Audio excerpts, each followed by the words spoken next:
మెదక్ జిల్లా వెల్దుర్తి మండలం బస్వాపూర్ గ్రామంలోని శ్రీ బ్రహ్మరాంబిక మల్లికార్జున స్వామి దేవాలయ నూతన కమిటీ ఏర్పాటు చేయనున్నట్లు ఆలయ పూజారి పనిపంతులు తెలిపారు.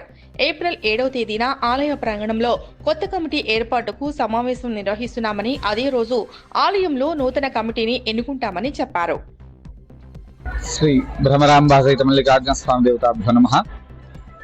భక్తులకు పరిసర ప్రాంత ప్రజలందరికీ కూడా తెలియజేసేదేమనగా, ఏప్రిల్ 7వ తేదీన శ్రీ బ్రహ్మరాంబ సహిత మల్లికార్జున స్వామి దేవాలయానికి సంబంధించి ఆలయ కమిటీ ఎన్నికలు జరుగుతాయి. కాబట్టి భక్తులు, ఈ పరిసర గ్రామ ప్రజలందరూ కూడా పెద్ద ఎత్తున ఈ కార్యక్రమంలో పాల్గొని, ఎవరికైనా ఒకవేళ కమిటీలో ఉండాలనుకుంటే మాకు చెప్పినట్టయితే దాన్ని బట్టి కమిటీలో సభ్యులుగా చేరడానికి అవకాశం ఉంటే మేము దానికి ప్రయత్నం కూడా చేస్తాం. కాబట్టి మీరందరూ కూడా ఖచ్చితంగా ఏప్రిల్ 7వ తేదీ సోమవారం నాడు శ్రీ బ్రహ్మరాంబ సహిత మల్లికార్జున స్వామి దేవాలయం వద్ద ఆలయ కమిటీ ఎన్నికలు జరుగుతాయి. కాబట్టి అందరూ కూడా తప్పకుండా పాల్గొనాలి.